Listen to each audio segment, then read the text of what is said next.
Quran chapter 4 verse 137. Ta ni ẹ̀yin mùsùlùmí nígbàgbọ́ sí? Ṣèbí Jésù náà wà lára àwọn tó ń lékè nígbàgbọ́ sí nínú? Èyí ṣe tí ẹ fi wá tẹ̀lé àwọn ẹ̀kọ́ Jésù nínú ìwé Matthew orí 5 ẹsẹ̀ 17 ni a ti rí wípé Jésù sọ pé òun ò wá láti wá pa òfin tàbí àwọn wòlíì run, ṣùgbọ́n òun wá mú gbogbo rẹ̀ ṣẹ ni. Èyí ló sì fìdí ẹ̀ múlẹ̀ fún Jésù nínú ìwé Matthew orí 22 níbi tí ó ti kó gbogbo òfin pátápátá tí ó sì sọ wọ́n di méjì ní èyí tó ṣe ń sọ̀rọ̀ nípa ìfẹ́.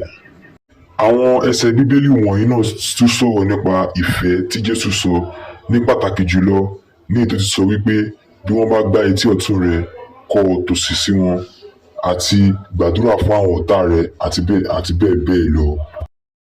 Ṣèbí Allah ṣá gbé Jésù ga ju àwọn ìránṣẹ́ tó kù lọ gẹ́gẹ́ bá ṣe kà nínú Àlùkùránì wípé Jésù ń padà bọ̀, àti wípé Allah tún sọ wípé kí ẹ má ṣe ẹ̀sìn ní ipá fún àwọn ènìyàn.